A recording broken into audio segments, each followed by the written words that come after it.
bored. Same. Seem to be all these toys are licensed also.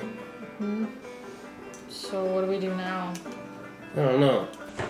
But I've been thinking. What? Well, don't you ever think that they only really sometimes make movies just to sell merchandise? Yeah, obvious. There's been lots of examples. Some of them good, some of them bad. But I know one in particular that's the worst. Oh no. Even way before Zack Snyder came along. Don't say it. I'm gonna say it. No. Oh, yes. No. Yes. No. Yes. No. Batman and Robin. Fuck, I knew you were gonna say that.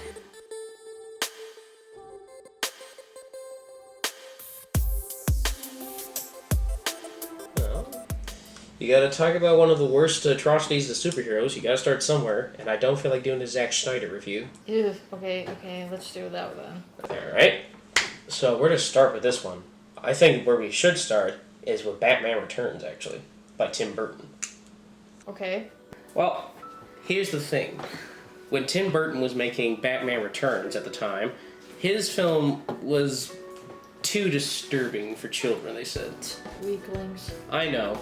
And a lot of people pulled out of the advertising on that. Most notably, McDonald's, actually. Fucking McDonald's. I know, that's another thing they can be blamed for, pretty much. So because of that, Tim Burton was pushed aside for the producing credit, and the directing credit was then given to relative new director Joel Schumacher, which he would do in Batman Forever. Oh yeah, really? Now, I'm not a big fan of the movie, but it's harmless enough, I guess. Even with Jim Carrey hamming it up. No, that was just, I don't know, that was just awful. I don't like him. I cannot sanction his buffoonery. What can I say? But more importantly, because Batman Forever was a huge hit at the box office, that meant only one thing. You had to greenlight a sequel. And this sequel had a lot of writing on it. It had a lot of toy companies invested into this, pretty much, to sell their merchandise. Particularly, once again, McDonald's.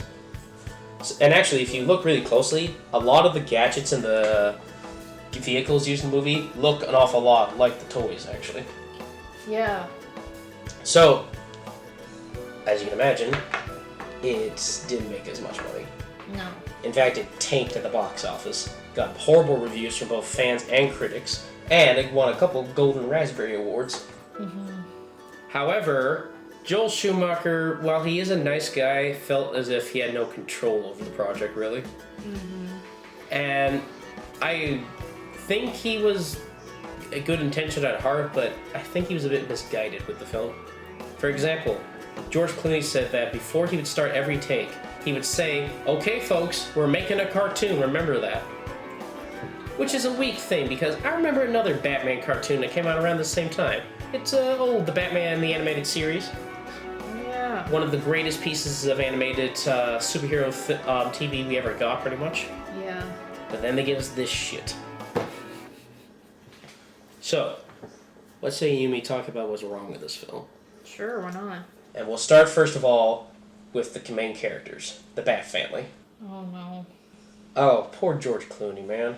Yeah. Like, he could have been a good Batman. He's got the charm and he has done some action films before where he's been pretty good. But he's just phoning it in with this movie. No kidding. He's phoning it in, and the only good scene he has is with the scenes with Alfred, pretty much. Yeah. Which is kind of poignant, considering that the actor who played Alfred would later die a few years after this movie came out. Rest in peace. Rest in peace, dude. You were awesome. Hashtag my Alfred. Alright. But, with every great Batman, there's always the sidekick. And Batman's got two annoying sidekicks to deal with. Oh god, yeah. Let's talk about the most annoying one, Robin. Well, for fuck's sake, really? He just bitches and moans the entire time. No kidding, he's like a whiny teenager. Which would work if the actor who played him was a teenager. But he's not. Yeah, he was like 25, was he? Or 30 almost?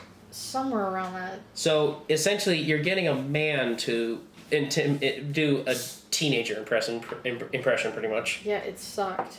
And I feel bad for Chris O'Donnell because after that movie came out, he almost never got any work on movies ever again. Yeah. He was only exclusively working on TV after that. But, to be fair, he's not the only sidekick Batman has to deal with. Let's talk about Batgirl. Do you ever get the term just thrown in for the hell of it? Because that's how she's described, pretty much, I feel. And why is she not like Barbara Gordon? Yeah. I don't know. And why is she Alfred's niece? She doesn't even have a British accent. I don't know. In fact, the only thing interesting about her is the motorcycle stuff. But that's because we get a cameo from Coolio in it. I thought it was also an excuse to show some TNA. Kind of. But if it's a Joel Schumacher film, you know most of the TNA's on the guy characters. Yeah. So Especially with the male bat nips and the bat butt. That badass. I was gonna say you might as well be having them twerking. Please don't. That's the new bat dance they're planning out. I think another big problem with this film, the tone. That's true, yeah. When you think of Batman, what do you usually think of? Moody, dark. Exactly. Dark, moody, somber, gothic. Complex. But in this film, all we get is campiness. Very camp and very kitsch. In fact, if you think about it, this is a more better adaptation of the Adam West Batman than the Tim Burton Batman. Exactly. I mean, wow. Just freaking wow, guys. Like, oh my god. Not to mention, I'm pretty sure going around Gotham would be a nightmare since there's statues everywhere. Traffic jams must be 10 feet wide almost. Yeah, no kidding. But every great hero needs some great villain. And we got 3 to go through this one. Let's start with the weakest one, Bane. I didn't like him. No. I mean, kudos to Tom Hardy for getting the brawn and the brain thing of Bane correct, because that's what he's like in the comics. Mm-hmm. But this one, just the brawn. And that's all the personality he's been given. Yeah, because I was going to say he sounds more like a dumb gorilla. Than a smart, sociopathic tactician. Yeah, that was confusing. But he's not in the film much, so we don't have to talk about that much. Let's get on to the next villain, Poison Ivy, played by Una Thurman. Oh, God. Don't get me wrong, I think Uma Thurman is a great actress, and she can play villain roles like this before. Yeah. It's just... Oh, God. I feel like even she knows what kind of movie she's in, so she's like, fuck it, I'm gonna have as much fun with what I want with this. And what's with her outfit? You wanna know the really bad thing? It was her idea about the hair, actually. Yeah, all the hairstyles in the movie, that's her idea. And for a villain who wants to save the Earth, here's what you can do. Stop making plastic toys. You know, like... That'll save the environment a lot quicker. Make some actual toys, not plastic schlock you can sell for $1.90.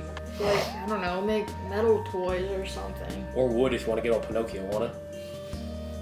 So, with Poison Ivy out of the way, let's talk about the real stinker of the film. Yeah.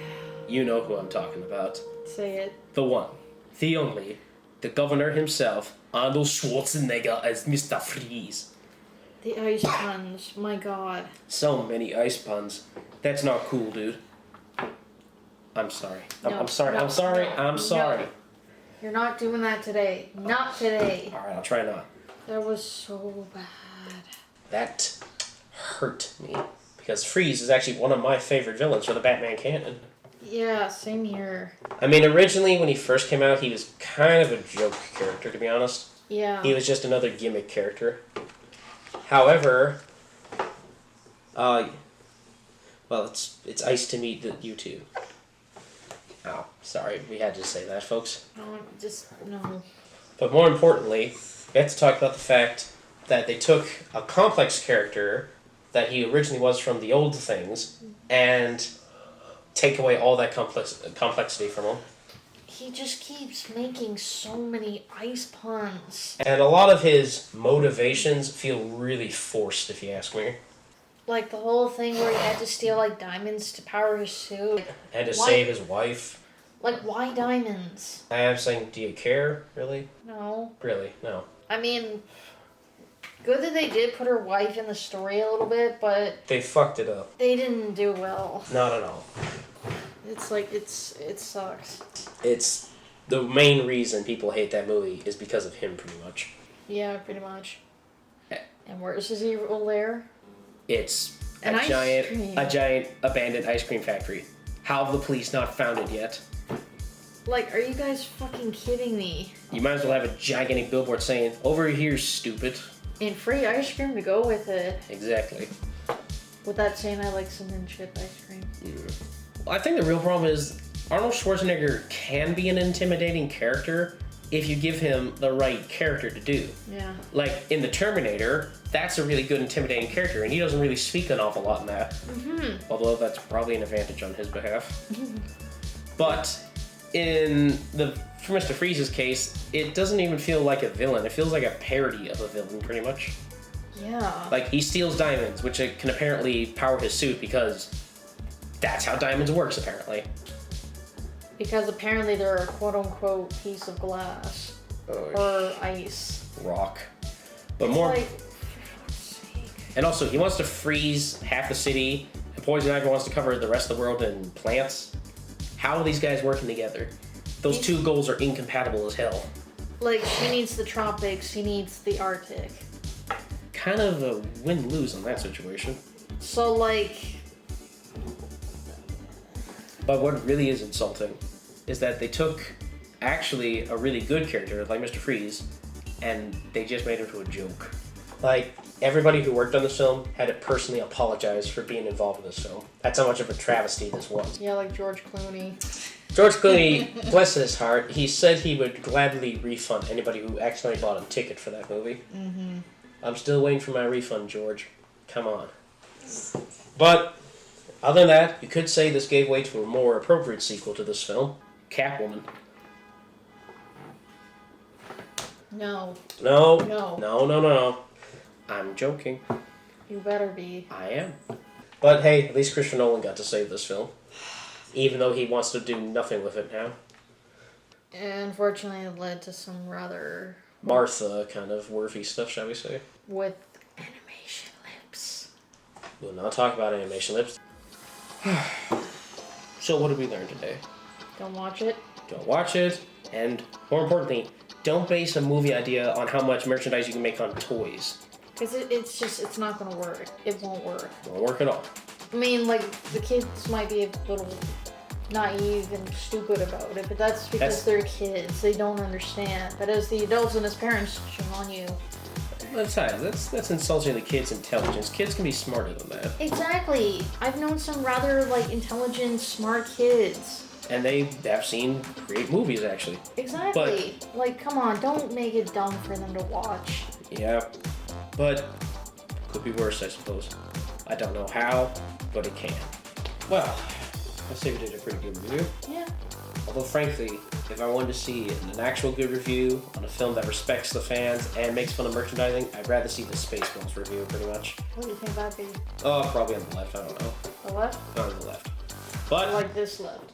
Maybe that left, who knows. Depends on how you see it.